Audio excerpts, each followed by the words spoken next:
আসসালামু আলাইকুম। আজকে আমি পার্টনারশিপ ব্যবসায় 10টি বড় সমস্যা নিয়ে কথা বলবো। অনেকে মনে করেন একাই কেন ব্যবসা করব, পার্টনারশিপ নিলে তো সহজ হয়। কিন্তু বাস্তবতা হলো পার্টনারশিপ ব্যবসা যতটা সহজ মনে হয় ঠিক ততটাই ঝুঁকিপূর্ণ। তাই বাস্তব অভিজ্ঞতা নিয়ে আমি আজকে পার্টনারশিপ ব্যবসায় 10টি বড় সমস্যাগুলো আলোচনা করব এবং সেই সাথে কি করলে এই সমস্যা থেকে এড়িয়ে চলা যায় সেই বিষয়গুলো নিয়েও কথা বলবো। তো চলুন কথা না বাড়িয়ে সরাসরি মূল ভিডিওতে যাওয়া যাক এবং সেখান থেকে বাস্তব অভিজ্ঞতাগুলো জেনে নেওয়া যায়। পার্টনারশিপ ব্যবসায় 1 নম্বরে যে সমস্যাটি সেটি হলো মতের অমিল। একজন বলবে এইটা করো, আর একজন বলবে ওইটা করো। এভাবে দেখবেন আপনার ডিসিশন নিতে খুবই সমস্যা হবে। যেমন আপনাকে কিছু আমি বাস্তব অভিজ্ঞতা বা উদাহরণ দিয়ে বলতে চাই। ধরেন আপনি একটি রেস্টুরেন্টের বা খাবারের দোকান দিচ্ছেন, সেই ক্ষেত্রে আপনার পার্টনারশিপ রয়েছে একাধিক, 2 জন কিংবা 3 জন।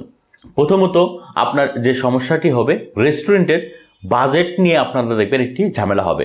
হয়তোবা এটি আপনি খুব সহজেই সমাধান করতে পারবেন, এটি কোনো বিগ ইস্যু হবে না। 2 নম্বরে একটি ঝামেলা হবে রেস্টুরেন্টের ডেকোরেশন নিয়ে।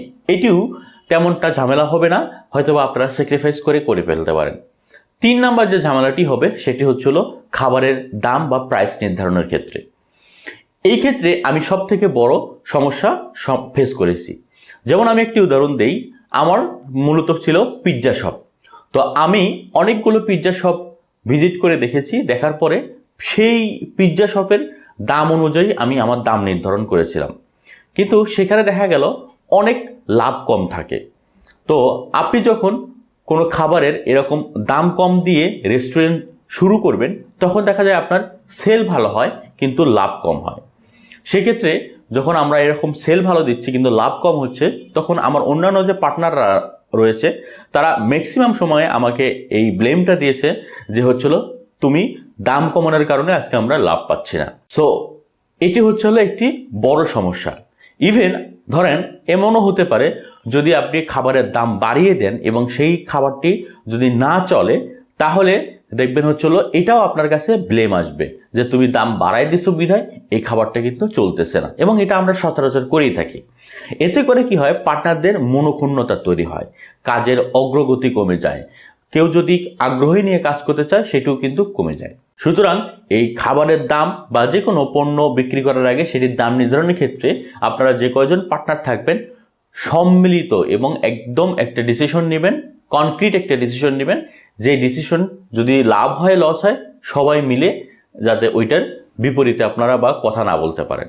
2 নম্বর আমি যে প্রবলেমটা সবচেয়ে বেশি ফেস করছি মতের অমিলের ক্ষেত্রে, সেটি হচ্ছিল মার্কেটিং স্ট্র্যাটেজি ঠিক না থাকা। আমরা যারা পার্টনারশিপে ব্যবসা করি, রেস্টুরেন্ট ব্যবসার ক্ষেত্রে দেখা যায় হচ্ছে যে একজন বলল যে আমাদের মার্কেটিং করতে হবে, মানুষকে জানাইতে হবে। তো যেই ব্যক্তি এই মার্কেটিং সম্পর্কে ধারণা রাখে না বা এর ফলাফল সম্পর্কে জানে না, সে সাধারণত এভাবে এক্সপ্লেন করবে যে রেস্টুরেন্ট ব্যবসা বা খাবারের ব্যবসা মানুষ তো দেখে দেখে আসবে, আপনার দোকান দেখে আসবে। তবে হ্যাঁ, এই স্ট্র্যাটেজিটা ছিল একটা ট্রেডিশনাল স্ট্র্যাটেজি। কীরকম, ধরেন আপনি একটি মহল্লায় বসবাস করেন, সেখানে তখন একটি মাত্র বা 2টি মাত্র খাবারের দোকান ছিল। তো মানুষের যদি রেস্টুরেন্টে খাবারের প্রয়োজন হয়, সে নিজে থেকেই রেস্টুরেন্ট খুঁজে বের করে সেখানে গিয়ে তার পছন্দ মতো খাবার খেত। কিন্তু বর্তমানে আপনি যখন একটা মহল্লাতে ঘুরবেন, দেখবেন সেম ক্যাটাগরির অনেক রেস্টুরেন্ট অ্যাভেলেবেল রয়েছে এবং সেক্ষেত্রে 5টা 6টা 10টা পর্যন্ত কিন্তু থাকতে পারে একটা নির্দিষ্ট মহল্লায়। এখন কাস্টমারকে আর কি করতে হয় না, রেস্টুরেন্ট খুঁজতে হয় না, বরংস রেস্টুরেন্ট মালিকদেরকেই কাস্টমারকে খুঁজে বের করতে হয় বিভিন্ন marketing, offer, promotion, banner, festoon এগুলোর মাধ্যমে। সুতরাং আপনি যখন আপনার পার্টনারকে এই মার্কেটিং স্ট্র্যাটেজির কথা বলবেন, তারা এটাকে নিথুক টাকা নষ্ট বলে মনে করবে। সো এই ক্ষেত্রে আপনার ডিসিশন নিতে কিন্তু খুবই সমস্যা হবে। সো এই বিষয়টিও কিন্তু আপনাদের ধারণা নিতে হবে। আমি শুধুমাত্র আমার বাস্তব এক্সপিরিয়েন্স থেকে এই জিনিসটি শেয়ার করলাম। 2 নম্বর যে প্রবলেমটি হয় বা হতে আমি দেখেছি সেটি হচ্ছিল লাভ ভাগাভাগি নিয়ে। অনেক সময় আমরা শুরুতেই বলে থাকি কোনো এগ্রিমেন্ট ছাড়াই যে হচ্ছিল সব সমান সমান, এভাবে আমরা কথা বলে থাকি। কিন্তু দেখা যায় বাস্তবিক পক্ষে যখন আপনার কাজে ঢুকি, তখন কেউ বেশি কাজ করে, কেউ কম কাজ করে, কেউ শুধু লাভ নিতে চায়। এরকম মেন্টালিটি থাকার কারণে দেখা যায় ব্যবসার মধ্যে সন্দেহ প্রবেশ করে এবং ওই লাভ ভাগাভাগির ক্ষেত্রে আপনার ব্যবসাটি অনেক সময় বন্ধ হয়ে যায়। সুতরাং আপনারা যখন কোনো একটি ব্যবসা শুরু করবেন, স্ট্রেইট কাট কে কি কাজ করবেন, কতটুকু করবেন, এর একটা প্রপার এগ্রিমেন্ট তৈরি করবেন এবং সেই অনুযায়ী লাভের অংশটা আপনারা নির্ধারণ করবেন। কারণ অনেক সময় দেখা যায় অনেক পার্টনারের এক্সপিরিয়েন্স থাকে না, বা অনেক পার্টনার আছে অন্য কাজে ব্যস্ত থাকে, আপনাকে দিয়ে সব করায়। সেক্ষেত্রে যদি আপনি 50-50 একটি ভাগাভাগি করেন, তখন দেখবেন যে মনোক্ষুণ্ণতায় ভুগবে। যে বেশি কাজ করে, যে বেশি পরিশ্রম করে, আলটিমেটলি সে ক্ষতিগ্রস্ত হবে এবং সে একটা সময় গিয়ে এটা প্রকাশ করলে আপনার হয়তোবা খারাপ লাগবে। তখন আপনার এই ব্যবসাটাই হয়তোবা অনেকে ছেড়ে চলে যেতে চাইবে। সুতরাং যার যার প্রাপ্য অনুযায়ী তাকে সেই সম্মানটি দিন এবং সেই ন্যায্য টাকাটি বা তার অধিকারটি দিন। না হলে আপনার ব্যবসা কিন্তু বেশি দিন টিকবে না। 3 নম্বরে দায়িত্ব এড়িয়ে যাওয়া। পার্টনারশিপ ব্যবসায় আমি সবসময় এই প্রবলেমটি ফেস করে থাকি, সেটা ও এই কাজটি করবে, ও এই কাজটি দেখবে। এর ফলাফল কি হয়? আপনার কাজ পড়ে থাকবে, কাজটা সম্পূর্ণ হবে না, আপনার কাস্টমার অসন্তুষ্ট হবে এবং আপনার ব্যবসাটি স্থিতিশীল অর্জন করবে, অর্থাৎ এটা বৃদ্ধি পাবে না। তাই ক্লিয়ার একটি রেসপন্সিবিলিটি থাকা উচিত। কে কি কাজ করবে এটার সম্পূর্ণ একটা ক্লিয়ারিফিকেশন থাকা উচিত। দেখবেন আমার ক্ষেত্রে যেটি হয়েছে, ধরেন আমি একটু গ্রাফিক্স ডিজাইনের কাজ পারি, আমি ওয়েবসাইটের কাজ পারি, আমি ফেসবুক এর কাজ পারি, আমি মার্কেটিং এর কাজ পারি, এই সব ধরনের কাজগুলো আমি পারি। কিন্তু ম্যাক্সিমাম ক্ষেত্রে কি হয়, আমার যে অন্য 2 পার্টনার আছে এরা এই কাজটা আমাকে দিয়ে করায় বা আমিও করি। কিন্তু তাতে করে কি প্রবলেম হয়, আমার যে ব্যক্তিগত সময় থাকে, আমার যে পার্সোনাল কাজ থাকে, এগুলোতে কিন্তু অনেক হ্যাম্পার হয় এবং এগুলো মোটামুটি ভালো সময় লাগে। তো তারা অপরদিকে যারা আমার পার্টনার আছে তারা কিন্তু মনে করে এটা কোনো কাজ হলো, মানে সিম্পল একটা কাজ করলাম, বললাম আর হয়ে গেল। কিন্তু বাস্তবিক পক্ষে তো আমি জানি এই কাজটায় কত এফোর্ট দিতে হয়। আপনি যদি একটা ডিজাইন নিয়ে বসেন, ধরেন একটা মেনু ডিজাইন করবেন, আপনার মিনিমাম 4-5 ঘন্টার উপরে চলে যাবে। এবং তাই নয়, শুধু আপনাকে অনেক ধরনের প্রবলেমে ফেস করতে হবে, যেমন ফটোগ্রাফি বা ছবি তুলতে হবে, তারপর প্রাইসটা আপনি যেটা দিতে চাচ্ছেন আপনার পার্টনাররা তারা দিতে চাচ্ছে কিনা, মতের এক মিল হয় না।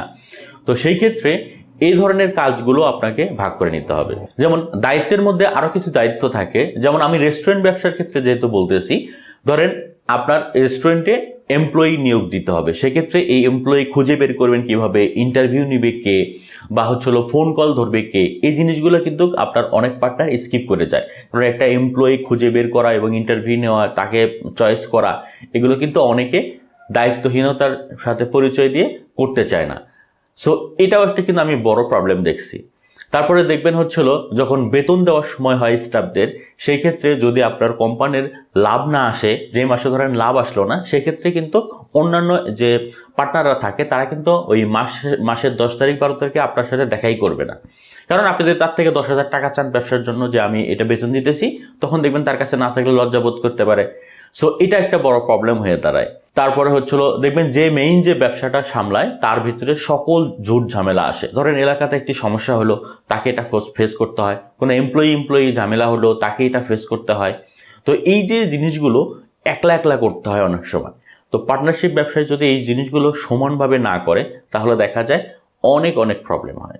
তাই যতটুকু সম্ভব দায়িত্ব নিয়ে কাজ ভাগ করে বেছে বেছে করুন। ধরুন কেউ HR অ্যাডমিনের কাজ করবেন, সে এমপ্লয়ি দেখাশোনা করবে, এমপ্লয়ি নিয়োগ দিবে, টাকা পয়সা বা বেতনটা সঠিকভাবে সঠিক সময়ে দিবে।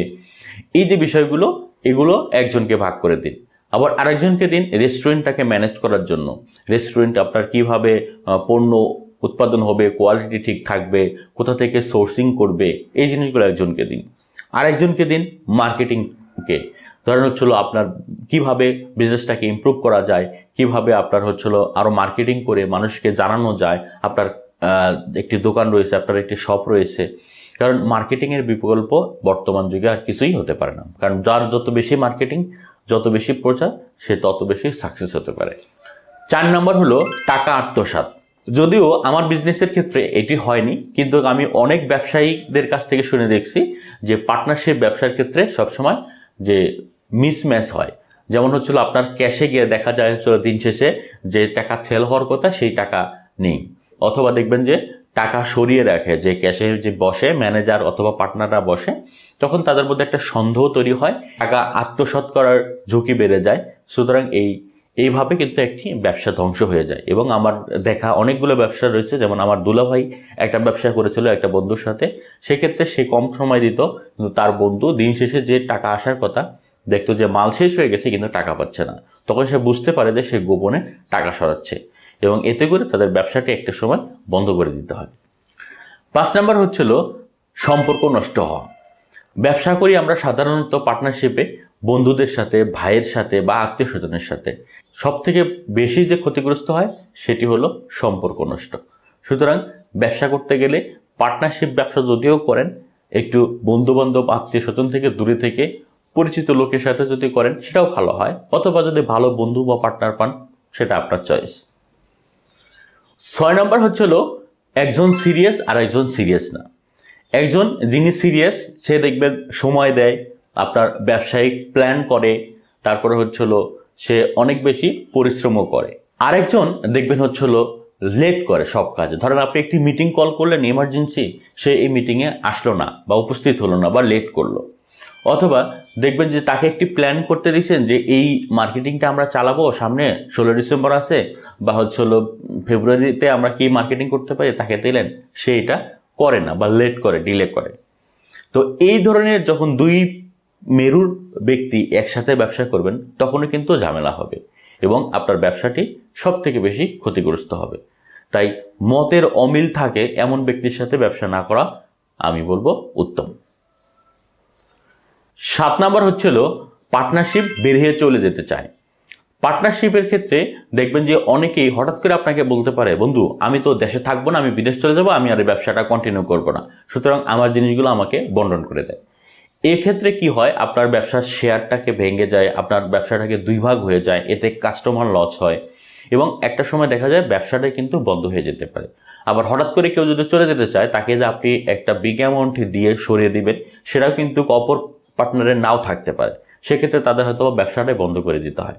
এক্ষেত্রে অবশ্যই একটা ক্লিয়ার ডিট থাকতে হবে যে পার্টনারশিপ ব্যবসায় যদি কেউ চলে যেতে চায় তাহলে কিভাবে এটার বন্টনটা করবেন। আপনারা আপনাদের সুবিধা মতো এই বন্টনটা একত্রে বসে একটা ডিসিশন নেবেন। 8 নম্বরে হচ্ছিল লিগেল ঝামেলা। আমরা ব্যবসাটা যখন শুরুর দিকে করি তখন অনেকেই এরকম লিখিত কোনো এগ্রিমেন্ট বা কাগজপত্র তৈরি করি না। এতে করে যখন বড় হয় ব্যবসাটি এবং যদি কোনো না কোনো কারণে সমস্যার সমাধান হয়, তখন দেখবেন এই সমস্যার সমাধান করার জন্য অনেকে কী করে, মামলা করে এবং এটা দীর্ঘদিন সেই মামলাটি কোর্টে ঝুলতে থাকে।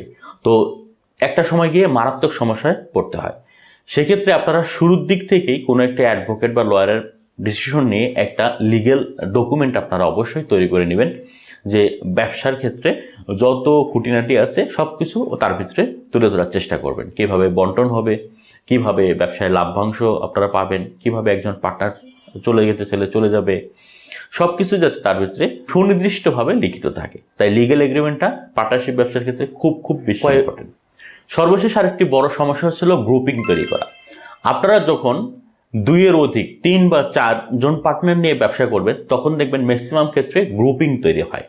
ধরেন আপনারা 3 জন ব্যক্তি রয়েছেন, একজনের কর্মকাজ আপনাদের ভালো হলো না বা ভালো লাগলো না, সেই ক্ষেত্রে দেখা যাবে যে হচ্ছিল অপর 2 জন একটা গ্রুপিং করবে অপরজনের জন্য। তখন ওই অপর ব্যক্তি তো একা হয়ে গেল। গ্রুপিং হওয়ার কারণে দেখবেন যে কোনো ডিসিশন তারা 2 জন নিচ্ছে, সে নিতে পারছে না। যে কোনো ভাগাভাগির ক্ষেত্রে দেখবেন তাদের বেশি প্রায়োরিটি হচ্ছে, অপর একজনের প্রায়োরিটি পাচ্ছে না। তো তখন দেখা যাবে তাদের মধ্যে মনোক্ষুণ্ণতা হবে এবং এমনও হতে পারে যে ওই 2 জন যে গ্রুপিং করলো তারা কিন্তু আপনাকে তৃতীয় পক্ষকে বের করে দিতে পারে এবং দেখা যাবে তারা টাকা ম্যানেজ করে তার পার্টনারশিপের যে ভাগটা রয়েছে তাকে দিয়ে তাকে বের করে দেবে। তো এই জন্য পার্টনারশিপ ব্যবসা 2 করা ভালো, 3 করলে বা 4 করলে আরও বেশি সমস্যা হতে পারে, তখন গ্রুপিং সিস্টেমটা বেড়ে যেতে পারে এবং এতে করে দেখা যায় অনেক সময় অনেক বড় বড় প্রবলেম হয়। সো বন্ধুরা, এবার আমরা পার্টনারশিপ ব্যবসায় এত সমস্যার কথা শুনলাম, তাহলে এগুলোর সলিউশন কি বা সমাধান কি? পার্টনারশিপ ব্যবসা যদি করতেই হয় বা করতে চান তাহলে অবশ্যই আপনার কিছু জিনিস মাথায় রেখে করতে হবে। প্রথমত হচ্ছিল ক্লিয়ার একটি এগ্রিমেন্ট থাকতে হবে, যে এগ্রিমেন্টে সব কিছুই উল্লেখ করা থাকবে। 2 নম্বর হচ্ছিল ক্লিয়ার একটি দায়িত্ব ভাগাভাগি থাকতে হবে। কে কি কাজ করবে, কতটুকু করবে, এটা একটা ক্লিয়ার লিখিত ধারণা থাকতে হবে। 3 নাম্বার হলো প্রফিট শেয়ারিং রুলটা একদম আপনার ক্লিয়ার থাকতে হবে। কে কতটুকু ভাগ পাবে, কত পার্সেন্ট পাবে, কিভাবে পাবে, কেন পাবে, উল্লেখ করা থাকতে হবে। 4 নাম্বার হলো এক্সিট পলিসি। কেউ যদি ব্যবসা থেকে কুইট করতে চায় সেক্ষেত্রে তারা কিভাবে কুইট করবে, কিভাবে তাদের সম্পদ বন্টন করে দেওয়া হবে, ভাগাভাগি করা হবে, সবকিছু ক্লিয়ার থাকতে হবে। 5 নাম্বার হলো ব্যাংক হিসাব ট্রান্সপারেন্সি থাকতে হবে। আপনার দৈনন্দিন ব্যবসার যত হিসাব পাতে থাকবে তার একটা ট্রান্সপারেন্সি বা ক্লিয়ারিটি থাকতে হবে এবং প্রতিদিনটা প্রতিদিন করবেন এবং মান্থলি একটা মিটিংয়ের আয়োজন করবেন যেখানে আপনার হিসাব নিকাশগুলো সম্পূর্ণ ক্লিয়ার করে ক্লোজিং করবেন। এভাবে আপনারা যদি চালাতে পারেন তাহলে পার্টনারশিপ ব্যবসায় সাকসেস হতে পারবেন এবং আমরা এভাবেই চেষ্টা করতেছি আরো ইমপ্রুভ করার জন্য। সো আমি আমার বাস্তব অভিজ্ঞতা থেকে সমস্যাগুলো তুলে ধরার চেষ্টা করলাম। আপনারা এই জিনিসগুলোকে এড়িয়ে চলবেন বা আগে থেকে সতর্ক হবেন, তাহলে দেখবেন আর সমস্যা হবে না। সো সবার জন্য দোয়া এবং ভালোবাসা থাকলো। দেখা হবে অন্য আরেকটি ভিডিওতে। সবাই সুস্থ থাকবেন, ভালো থাকবেন। আসসালামু আলাইকুম।